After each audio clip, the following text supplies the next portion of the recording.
당신이 이 땅에서 살아가는 최고의 목적이 무엇이냐라는 질문을 받으신다면 여러분은 어떻게 대답하시겠습니까?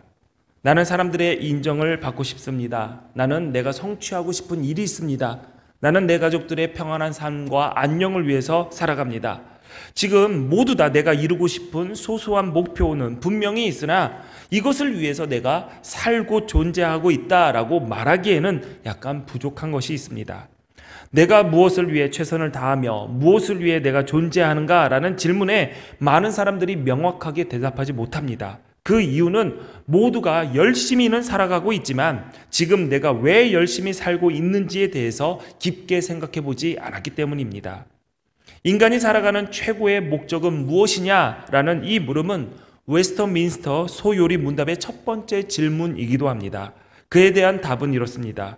인간의 최고 목적은 하나님을 영광스럽게 하는 것이며 영원히 하나님을 즐거워하는 것입니다. 성공해서 하나님께 영광 돌려라? 주어진 일에 최선을 다해라가 아닙니다. 창조주 하나님을 즐거워하고 그분을 껴안음으로 그 품에 안김을 통해 하나님을 영화롭게 하는 것입니다.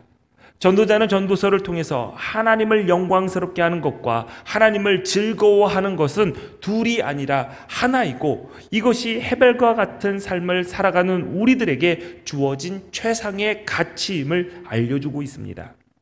오늘 본문은 우리가 보는 개역개정 성경에서는 명시되어 있지 않지만 부록 추가사항이라고 읽을 수 있는 베요테르라는 단어로 시작이 됩니다. 그래서 많은 학자들이 오늘 본문의 단락을 후대의 누군가에 의해서 추가된 추신으로 보고 있습니다.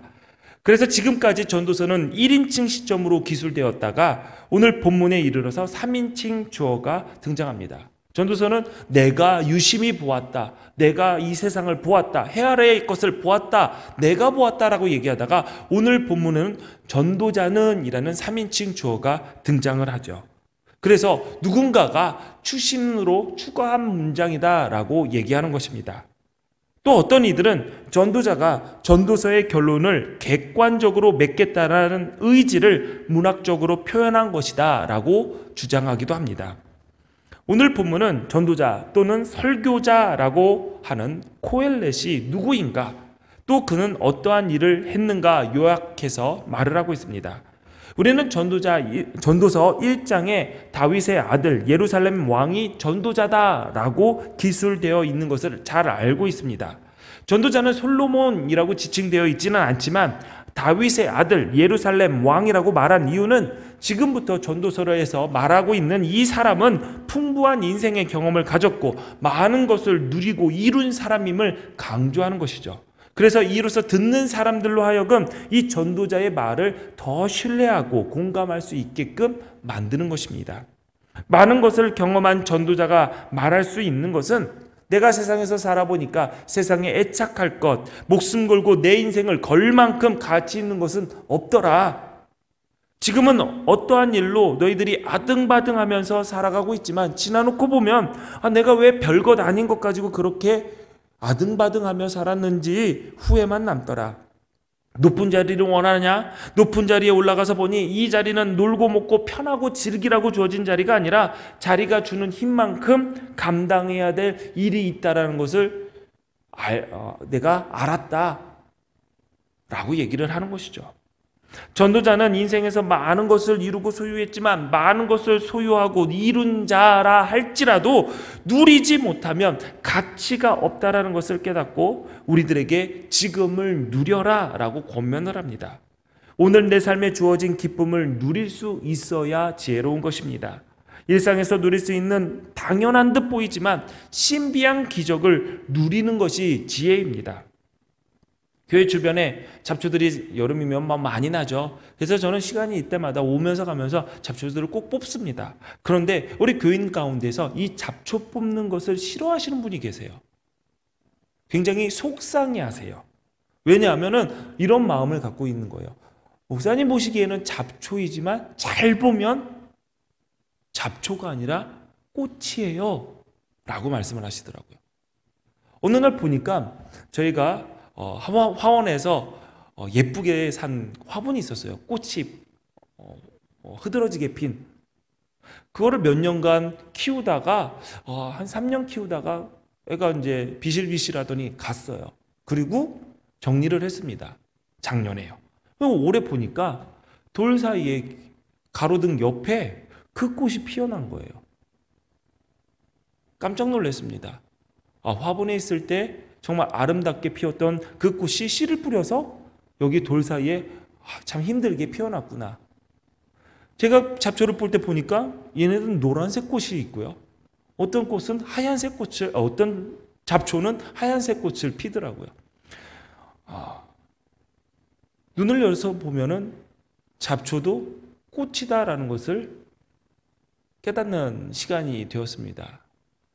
그래서 잡초를 뽑는 게 좀 속상해서 약 뿌렸어요.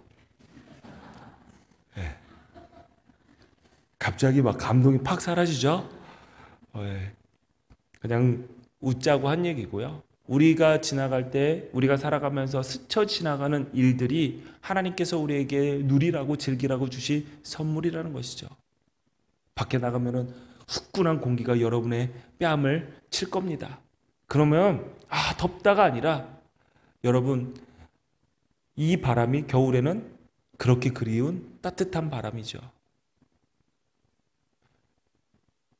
아이들의 웃는 소리, 시끄럽다, 정신없다, 야 너네들 조용해라, 야 너네들 집에 안 가냐? 아니죠.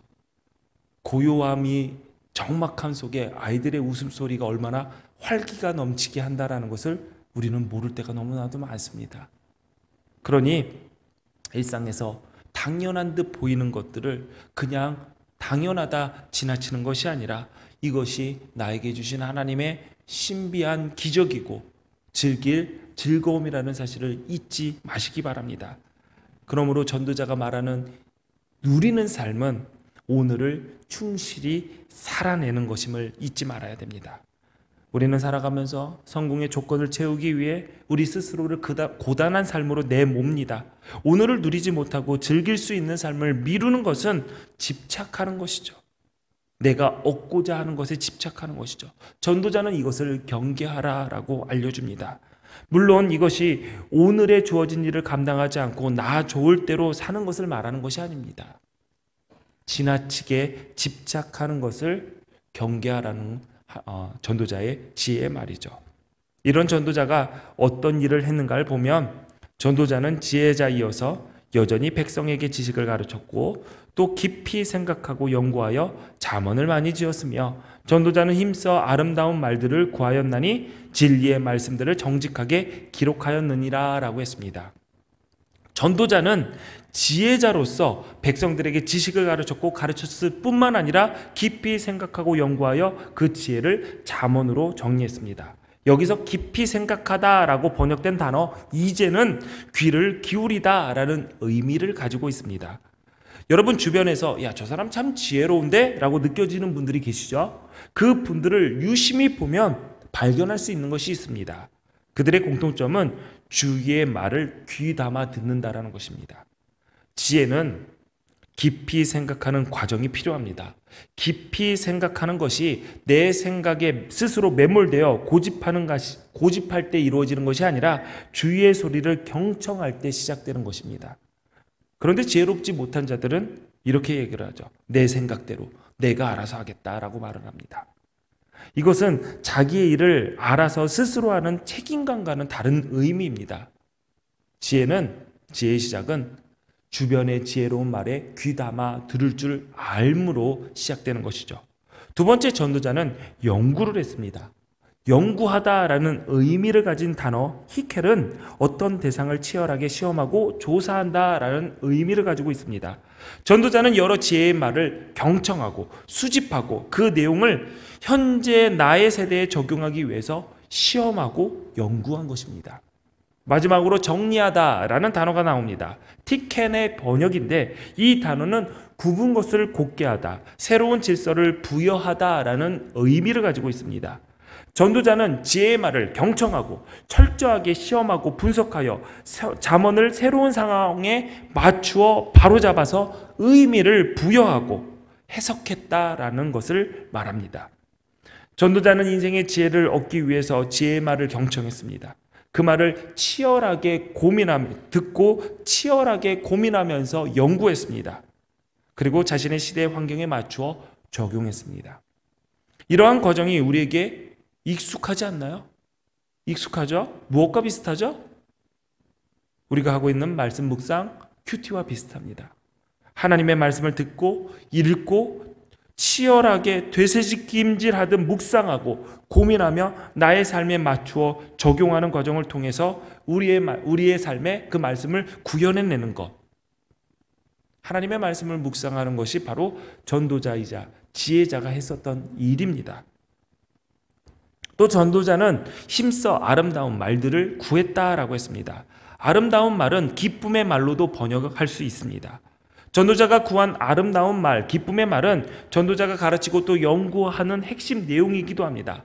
오늘을 충실하게, 오늘을 축제로 살아내라, 지금을 즐겨라. 해벨과 같은 허무한 인생 속에서 주저앉아 있는 이들, 그냥 흘러가는 대로 무의미하게 살아가고 있는 자들을 향해 일으켜 세우는 말, 살리는 말이 바로 아름다운 말, 기쁨의 말이라고 할 수 있는 것이죠. 전도자는 이 진리의 말씀들을 정직하게 기록했다라고 했습니다. 지혜는 진리에 기초한 것임을 뜻합니다. 전도자가 추구한 아름다운 말, 기쁨의 말은 진리와 깊이 연결되어 있습니다. 시편 1편 2편 2절을 보니까 오직 여호와의 율법을 즐거워하여 그의 율법을 주야로 묵상하는도다라고 했습니다. 시편 기자도 복 읽는 사람의 즐거움은 하나님의 진리, 하나님의 가르침 안에 있다라고 고백했습니다. 이처럼 전도자는 진정한 아름다움과 기쁨은 진실함, 곧 진리가 함께할 때 가능하다라고 강조한 것입니다. 전도자가 하는 일을 정리해보면 지혜가 하나님의 말씀과 깊게 연관되었다라는 것을 우리가 알 수가 있습니다. 이런 지혜의 말씀들의 특징을 이어서 소개하고 있습니다. 본문 11절을 보니까 지혜자들의 말씀들은 찌르는 채찍들 같고 회중의 스승들의 말씀들은 잘 박힌 못 같으니 다 한 목자가 주신 바니니라 라고 했습니다. 채찍이라고 번역된 노르보는 가축들을 잘 인도하기 위해서 목자가 사용하는 막대기입니다. 보통 그 막대기 끝에 뾰족한 가시나 못을 박았는데 여기서 말하는 채찍과 못은 같은 물건 안에 있는 한 물건 안에 있는 것들을 이야기합니다. 막대기와 못은 둘 다 찌르고 자극하는 것이어서 아픔을 느끼게 합니다. 목자들이 양을 몰고 있는데 양이 위험한 곳으로 가기 시작하면 찌르고 자극을 주는 고통을 주어서 올바른 방향으로 향해 갈 수 있게 하는 것이죠. 마찬가지로 지혜자의 가르침에는 이러한 고통이 따른다라는 것입니다. 지혜자의 말들은 듣는 사람의 마음을 찔러서 아프게 합니다. 잠언이라는 말은 바늘잠, 말씀언을 써서 바늘로 찌르는 말이라는 뜻을 가지고 있습니다. 여러분, 지혜, 진정한 깨달음은 거저 얻어지는 것이 아닙니다. 지혜의 말은 쉽게 위안을 허락하는 듣기 좋은 소리가 아닙니다. 지혜롭기 원하는 자들은 좋은 얘기, 듣고 싶은 얘기만 들어서는 안 됩니다. 전도자는 앞서 7장 5절에 이렇게 얘기했습니다. 지혜로운 사람의 책망을 듣는 것이 우매한 자들의 노래를 듣는 것보다 낫다. 지혜의 말, 바른 길로 이끄는 말은 아픕니다. 문제는 그 찔림에 대해서 우리가 어떻게 반응하는가입니다. 사도행전을 보면 사람들이 이 찔림에 반응하는 두 가지 형태를 찾아볼 수가 있습니다. 첫 번째는 사도행전 2장에 나옵니다. 베드로가 유대인들에게 진리의 말씀을 전합니다. 그러자 그들이 이 말을 듣고 마음에 찔러 베드로와 다른 사도들에게 물어 이르되 형제들아 우리가 어찌할꼬 하거늘. 유대인들이 복음 앞에 찔림을 당했습니다. 그리고 난 후에 사도들에게 우리가 어떻게 해야 합니까? 라고 묻습니다. 그러자 베드로가 대답을 해주죠. 회개하여 예수 그리스도의 이름으로 세례를 받고 죄사함을 받으라. 그들은 그 찔림의 말씀을 듣고 생명의 길, 다시 사는 길, 죄사함의 길을 선택을 합니다. 두 번째는 사도행전 7장에 나옵니다. 예루살렘 사람들이 스데반의 설교를 듣습니다.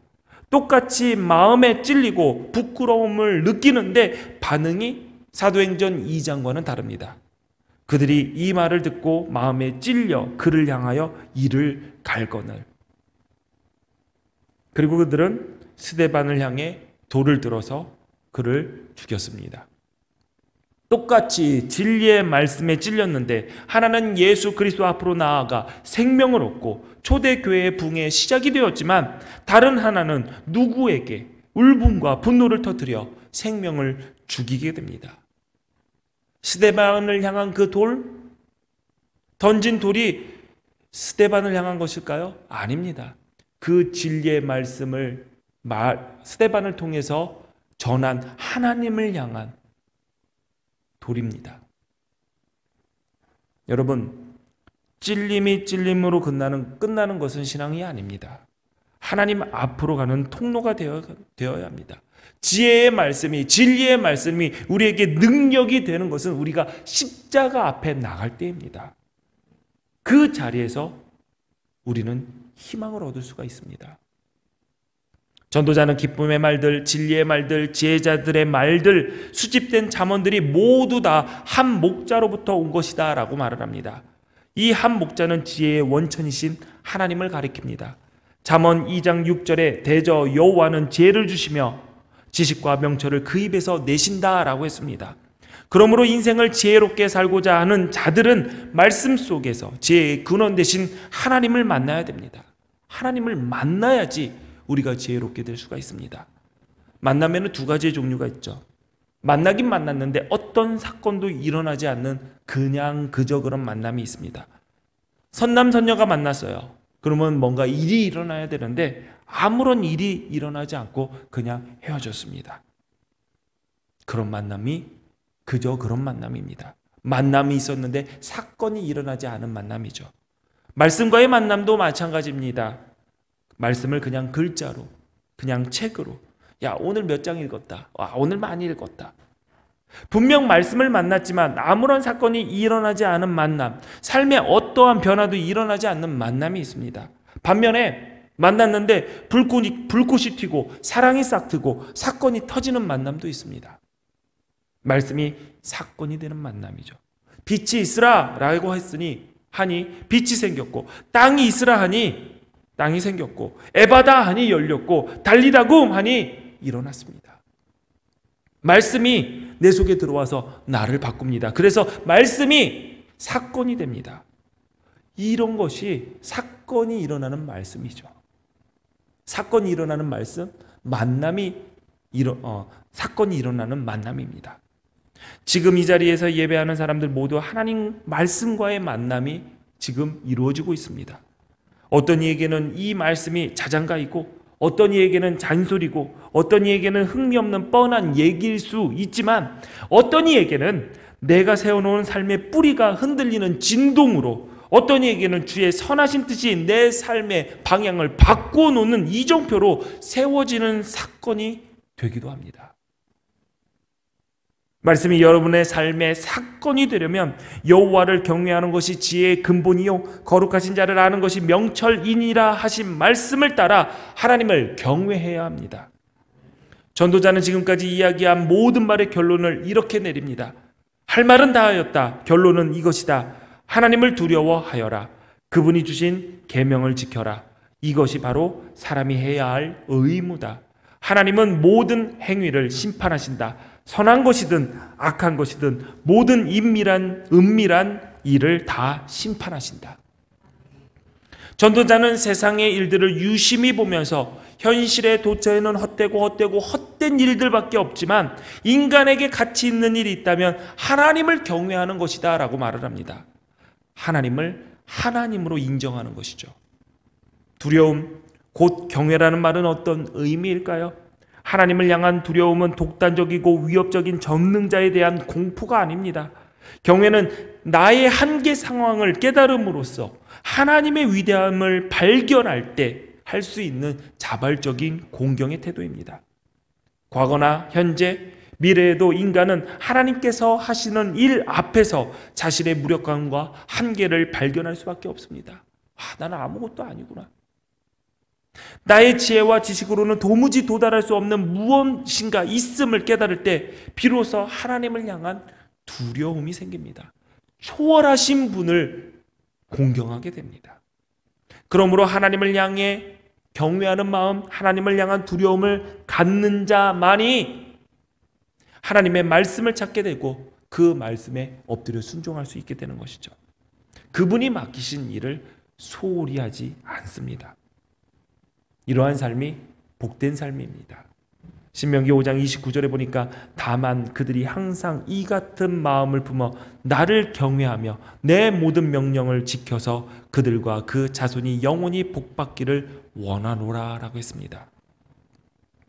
전도자는 하나님을 경외하는 것을 사람이 해야 할 의무이자 사람됨의 시작으로 보았습니다.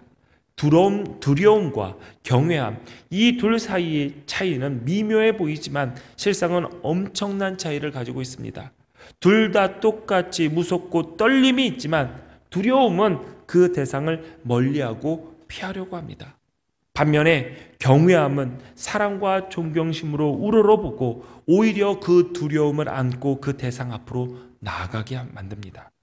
그러므로 우리는 하나님을 두려워하되 사랑함과 공경함으로 날마다 하나님을 가까이 해야 합니다. 우리의 삶이 하나님을 경외하는 자답게 살아가야 됩니다. 하나님을 경외하는 것에 대해 아브라함 조슈아 헤셀은 이렇게 말했습니다.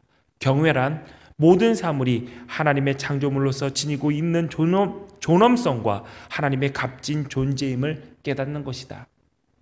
결국 하나님을 경외하는 것은 그분이 행하신 일들에 담긴 마음을 알고 그 마음에 맞게 행동하는 것입니다. 그러므로 하나님을 경외하는 것이 예배 때만, 하나님의 성전 안에서만 취해야 할 자세는 아닙니다.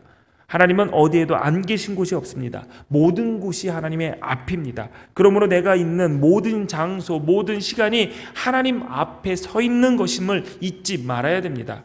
내가 하나님을 경외한다라고 말하면서 하나님의 형상을 지닌 내 이웃을 함부로 대한다면 어떻게 그 사람을 향해 하나님 앞에 서 있는 자라고 이야기할 수 있겠습니까? 하나님을 경외하는 자는 내 앞에 누군가를 대할 때 하나님의 형상을 품은 자로 항상 존귀하게 대합니다. 하나님을 경외하는 자는 내 모든 말과 행동이 하나님 앞에서 하는 것임을 기억하며 겸손함을 잃지 않으려고 조심합니다. 이것이 우리를 거룩함 앞으로 불러주신 하나님의 은혜에 합당하게 살아가는 삶입니다. 앞서 전도자는 청년의 때의 짧음을 이야기하면서 지금의 순간을 즐기라 라고 하면서 동시에 너의 창조자를 기억해라 라고 했습니다. 전도자가 전도서의 마지막으로 남긴 말은 의미심장합니다. 숨겨진 모든 것들과 모든 행위를 심판하시는 하나님을 잊지 말라. 허무한 인생 속에 책임감 없이 내가 원하는 대로 사는 것을 즐기는 것이다 라고 오해하지 마십시오. 나의 인생의 자리는 어느 곳이든지 하나님 앞입니다. 헤벨과 같이 사라져버릴 인생에서 우리가 잊지 말아야 할 것은 하나님 앞에 선자로 내 삶을 지키는 것입니다. 우리에게 주어진 모든 날들은 하나님께서 선물로 주신 것입니다. 우리가 살고 있는 이 삶의 터전은 하나님께서 초대해 주신 자리입니다. 우리가 살았던 이 모든 일을 가지고 우리는 언젠가 하나님의 심판 앞에 서야 합니다. 이 사실을 기억하는 것, 이것이 헛됨 속에서 떠내려갈 우리의 인생을 붙잡는 것이자 사라져버릴 우리의 시간을 건져내는 것입니다. 이것이 인간된 우리의 본분이고 이것이 전도서를 통해서 코엘렛이 말하고자 하는 지혜입니다. 이렇게 전도서가 끝이 납니다. 우리가 지난 12월부터 22번에 걸쳐서 전도서의 말씀을 함께 나눴습니다. 여러분, 헛된 삶 속에서 하나님께서 주신 오늘을 충실히 살아내십시오. 하나님 사람답게 살아내십시오. 그 살아냄, 그 결과를 가지고 우리는 하나님 앞에 서게 될 것입니다. 그 자리에서 너 참 지혜롭게 살았구나. 너 충성되이 살았구나. 너 참 나의 마음을 알아 가치 있게 살았구나 라는 칭찬의 자리에 우리 모두 서기 바랍니다. 기도하십니다. 전능하신 하나님, 안개와 같이 곧 사라져버릴 허무한 인생 속에서 기억해야 할 지혜의 말씀을 허락하시니 감사합니다. 하나님, 나의 작음을 알아 하나님의 크심을 보는 눈을 우리에게 허락하여 주시옵소서. 그리하여 하나님을 경외하게 하시고 주께서 허락하신 삶의 시간과 자리에서 살아온 모든 것을 가지고 언젠가 하나님의 심판대 앞에 서야 한다는 이 사실을 잊지 않으며 오늘을 충실히 살아내는 지혜자로 우리를 서게 하옵소서. 하나님, 우리를 지혜자로 세우실 줄 믿습니다. 우리가 주님 앞에 온전히 지혜자로 서게 하시고 하나님의 진리의 말씀 안에서 기뻐하며 즐거워할 수 있도록 하나님 우리의 마음을 지켜주옵소서. 세상에 살면서 땀 흘려 일하여 얻은 소득을 구별하여 하나님께 드립니다. 주님 기쁘게 받아 주시옵소서. 우리 성도들의 삶을 주님께서 기억하시고 지켜주셔서 그들이 믿음의 여정을 잘 마칠 수 있도록 가정과 일터에 물질 때문에 어려움 겪지 않게 하여 주시고 생의 순간순간마다 그들이 감사의 고백과 헌신이 식지 않도록 그들의 마음 또한 붙잡아 주시옵소서. 이 예물을 맡아 사용하는 기둥교회도 함께하여 주셔서 인간의 생각과 욕심이 아닌 하나님의 뜻을 이루는 일에 지혜롭게 사용할 수 있도록 이끌어 주옵소서. 예수님 이름으로 기도합니다. 아멘.